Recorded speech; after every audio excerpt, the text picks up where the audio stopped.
Nesse vídeo eu vou comentar com você um caso bem peculiar, uma situação que eu nunca tinha pensado que poderia acontecer com um laboratório e que estaria coberto no seguro de responsabilidade civil profissional. Aliás, para estar coberto você precisa ver um elemento na pólice que eu vou te contar durante esse vídeo. Mas antes de contar o causo, né, que é um causo real, antes de detalhar esse exemplo, eu preciso agradecer a Laura Salomão, que é aluna do Venda Seguro e compartilhou comigo essa notícia, né? Então, muito obrigada, Laura. E antes de eu explicar, se inscreva no canal. Se você não está inscrito no canal, então clica nesse botãozinho vermelho e se inscreva para você ver todos os vídeos. Também ativa o sininho para você receber as notificações, porque aqui só tem exemplo de sinistro, exemplo, explicação de cobertura da pólice, de exclusão, enfim. Quer trabalhar com seguro de responsabilidade? Acompanhe o canal que você vai ter várias dicas bacanas para ajudar na venda e também para contratar do jeito certo. Mas voltando, né, ao que aconteceu nessa situação. A gestante contratou, né, foi lá no laboratório e fez um exame de sexagem fetal. Para quem não sabe o que é isso, você pode descobrir o sexo da criança no exame de ultrassom, né, que é a forma mais antiga e mais tradicional, só que isso demora uns 4 meses mais ou menos de gestação. E hoje em dia está na moda, né, essa questão do chá revelação, né, da mãe descobrir ali junto com os convidados qual é o sexo do bebê que ela está esperando. E existe um exame de sangue que você faz a partir da 8ª semana de gestação, que você já consegue saber qual é o sexo do bebê.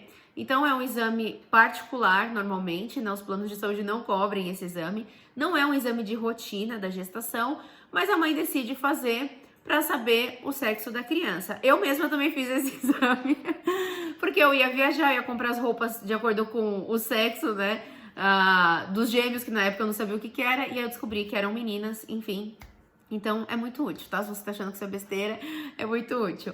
Bom, mas brincadeiras à parte, ela foi fazer o exame e marcou, né, agendou lá o chá revelação dela, né, para poder, aquele momento de cortar o bolo, de explodir balão, né, ou se for tipo a Loki de ter, né, um show maior do que uma festa de Réveillon para saber o sexo do bebê. Acontece que no dia do chá não estava pronto o exame. Pelo contrário, eles pediram para fazer uma nova coleta.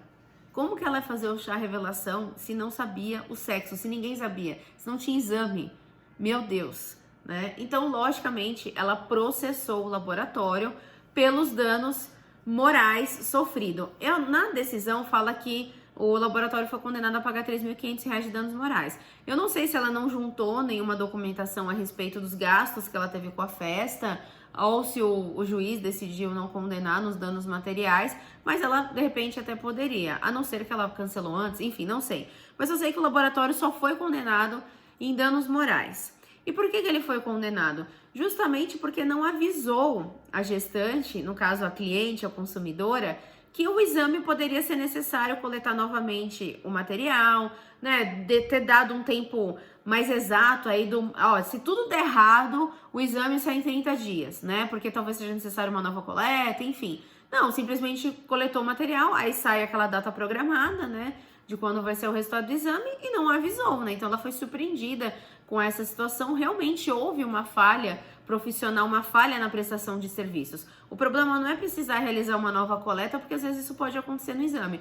O problema é não ter avisado, né, a consumidora disso. Então, o laboratório foi condenado em danos morais. E aí que entra uma situação muito importante. Atualmente, nós temos 5 seguradoras que fazem seguro de responsabilidade civil profissional para laboratório.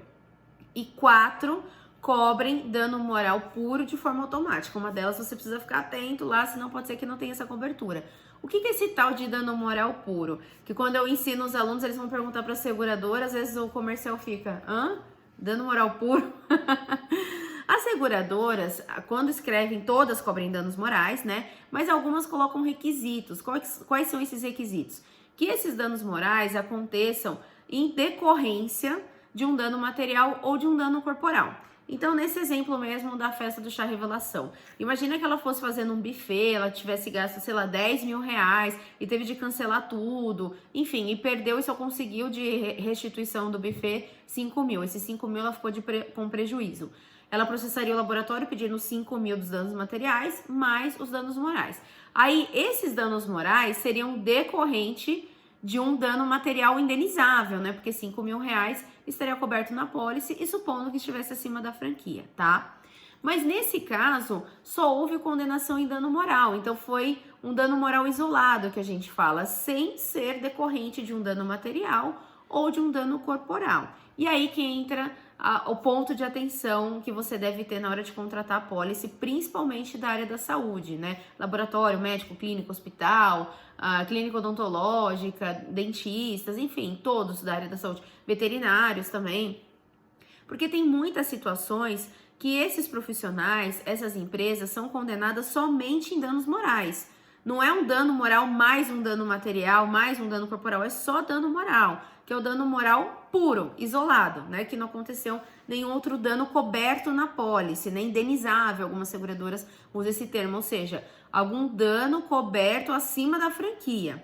Então foi exatamente o que aconteceu nesse caso, foi só um dano moral. Então tenha muita atenção na hora de contratar uma pólice de laboratório, precisa ter a cobertura de dano moral. E sem ter requisitos, né? Ou seja, dano moral puro. Mas já te adianto que nenhuma seguradora escreve dano moral puro, ela escreve danos morais e você que lute para descobrir se tem requisitos ou não tem requisitos. Mas para quem é aluno do Venda Seguro, tem lá explicando no próprio sistema, no Melhor Produto, você seleciona dano moral puro e aí vai ficar somente as seguradoras que oferecem essa cobertura, isso em todas as modalidades do RC Profissional, que já é para facilitar a sua vida.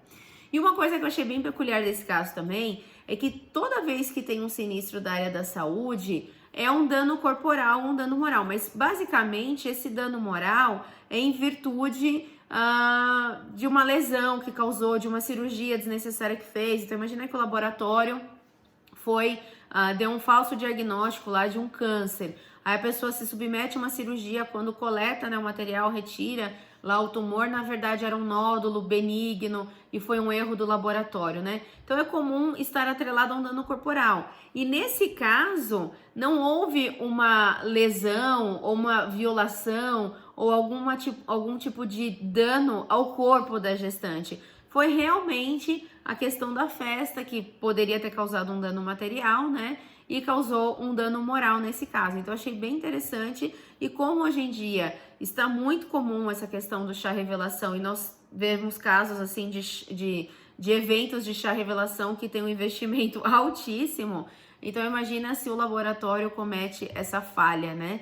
De não avisar ali dos prazos, etc. Ou realmente não entregar, enfim. É bem complicado, então fica atento e use esse exemplo quando você for fazer a visita de um laboratório, use esse exemplo, pergunta se ele faz sexagem fetal, se fizer você pode ver essa informação até pelo site deles mesmo, e aí você já mostra esse caso na apresentação, porque para você convencer um segurado a contratar, né, um futuro segurado, é mostrando o risco, não é mostrando o que cobre o seguro, e sim quais são os riscos que ele tem e que existe um seguro, e esse é um exemplo de risco que estaria amparado no seguro de responsabilidade civil profissional.